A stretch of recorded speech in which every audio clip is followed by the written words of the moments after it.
Bonjour et bienvenue dans cette toute première capsule du cours de virologie médicale. Alors, dans la série de capsules qui vont suivre, nous allons aborder en premier lieu quelques notions de virologie générale avant d'entamer les méthodes de diagnostic en virologie médicale. Méthode de diagnostic qui va constituer la dernière partie du cours. Alors, la virologie est, comme vous le savez, l'étude des virus. Et dans le domaine médical, ils sont d'un grand intérêt car ils sont responsables de nombreuses maladies infectieuses qui sont soit respiratoires, telles que le rhume et la grippe que vous connaissez, ils sont responsables d'infections digestives que sont les gastro-entérites, ils sont à l'origine d'infections dermiques telles que l'herpès qui se manifeste par l'apparition de ces petites cloques sur la peau. Vous avez la rougeole comme autre exemple, Bohemrun, dont le vaccin est obligatoire chez tous les nouveau-nés. Nous avons la variole JDRI que vous ne connaissez pas et pour cause, cette maladie a complètement disparu de la planète Terre depuis 1979. Le dernier cas de variole a été recensé en 1979. Donc cette maladie était extrêmement mortelle et quand le malade guérissait, elle laissait beaucoup de séquelles sur la peau, séquelles inesthétiques même sur le visage. Et la variole, qui est une maladie virale, a été éradiquée à l'échelle mondiale grâce à une grande campagne de vaccination à l'échelle planétaire. C'est dire l'importance des vaccinations. Les virus peuvent infecter également le système nerveux, tel que la rage, dont le virus est transmis du chien à l'homme, d'où la nécessité de vacciner les chiens si vous en êtes propriétaire. Ça, c'est très important pour limiter la diffusion du virus qui est mortel chez l'homme. La poliomyélite, qui résulte d'une infection virale de la moelle épinière et ça conduit à la paralysie des membres inférieurs. Alors on l'appelle ainsi poliomyélite. Myélite vient du mot grec myélos qui veut dire moelle épinière.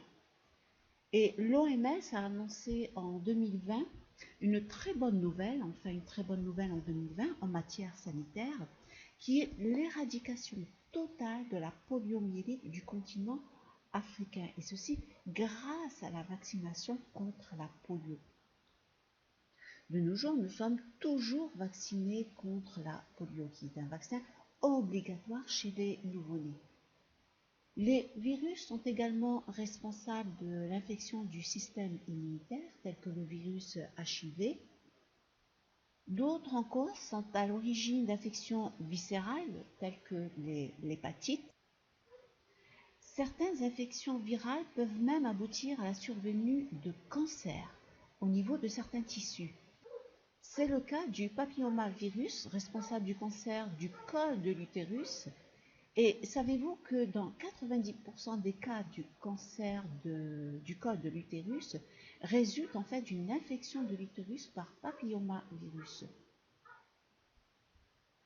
C'est le cas également du virus de l'hépatite B et de l'hépatite C, dont l'infection du foie peut aboutir à un cancer. Un autre exemple de cancer d'origine virale est celui du pharynx, dû à une infection par le virus d'Epstein-Barr.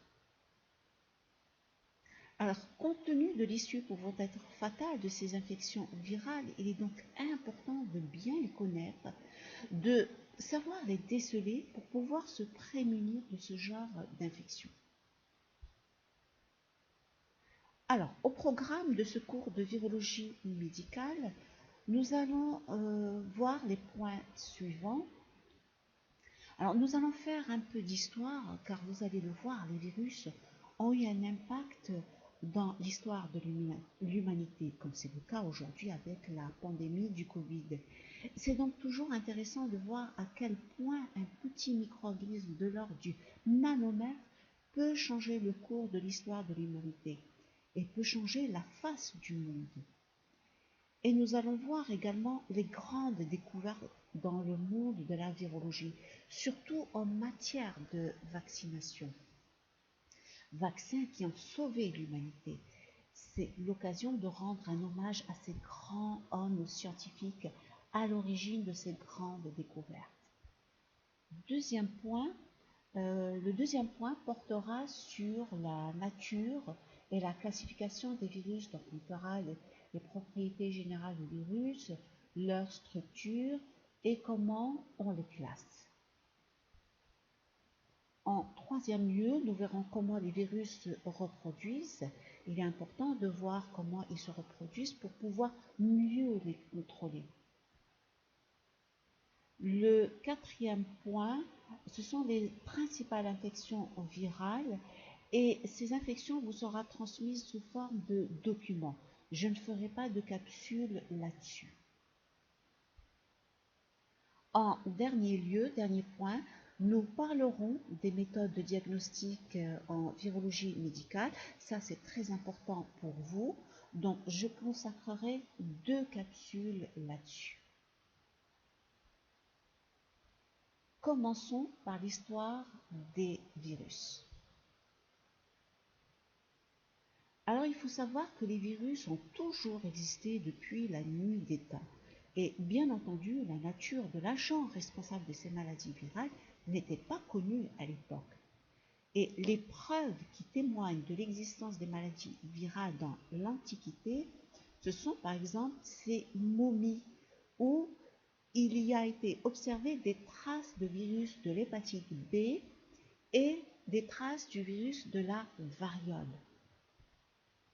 Pour preuve également cette gravure sur pierre en Égypte où l'on voit un Égyptien de l'Antiquité atteint d'une poliomyélite, marchant à l'aide d'une béquille. Au Moyen Âge, comme en témoigne ce dessin, on savait déjà que la rage était transmise par les chiens. Et savez-vous que dans l'Antiquité, ce qui a porté un coup fatal et qui a conduit à la chute du grand empire romain, ce ne sont pas les guerres que cet empire menait contre ses ennemis, mais surtout une série de pandémies de la peste, paone, la peste qui est d'origine bactérienne. Également une autre pandémie a frappé l'empire, c'est la variole d'origine virale. Pandémies qui ont été meurtrières.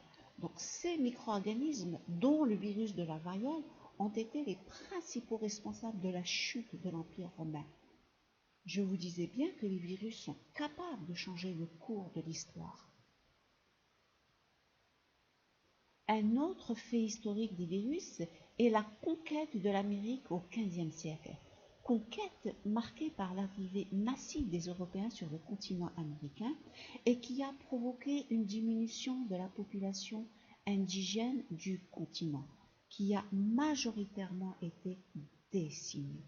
Et cette chute considérable démographique de la population indienne a été imputée non seulement à la violence du conflit entre Indiens et colons, mais principalement aux maladies exogènes, c'est-à-dire c'est des maladies qui n'existaient pas dans le continent et qui étaient apportées par les Européens, telles que la variole, encore cette maladie. Et le virus de la variole contre lequel les Indiens n'étaient pas immunisés comme l'étaient les Européens. On peut dire que ce virus a facilité la colonisation de l'Amérique par les colons européens. Encore une fois, le virus de la variole a changé la face du monde. Et ce n'est que beaucoup plus tard, au XVIIIe siècle, que le vaccin contre la variole fut découvert. Et vous allez voir que grâce au sens de l'observation, de grandes découvertes ont été réalisées. Ainsi, au XVIIIe siècle, la variole faisait des ravages en Angleterre, surtout parmi les enfants qui ont un système immunitaire plus faible que celui des adultes. Et on remarqua que dans les campagnes britanniques, les femmes qui faisaient la traite des vaches contractaient la vaccine. La vaccine, c'est une forme de variole affectant les vaches. Vous pouvez le voir ici, vous avez ces éruptions au niveau des mamelles des vaches. C'est la variole bovine. Et cette variole bovine est bénigne chez l'être humain. Et la vaccine chez ces femmes se manifestait par ces éruptions cutanées purulentes. Et ces femmes qui avaient contracté la vaccine n'étaient jamais atteintes de la variole humaine. Elles étaient donc protégées contre la variole grâce à la vaccine, variole de la vache. Et en 1796, le médecin Edward Jenner eut l'idée d'inoculer chez un enfant du pus prélevé sur une femme. Donc il prélevait du pus de cette femme et a injecté ce pus à cet enfant. Et l'enfant résista à la variole. Il ne contracta jamais la maladie. Ce médecin a donc été le premier à expérimenter scientifiquement la vaccination. Et vous l'aurez compris, le mot vaccin ou vaccination vient du nom de la maladie vaccine, qui est la variole de la vache. Et à la fin du 19e siècle, Louis Pasteur, que vous connaissez tous, microbiologiste français, mit au point un vaccin contre la rage à partir d'une souche atténuée du virus. C'est lui qui eut l'idée géniale de prendre une souche virulente, d'atténuer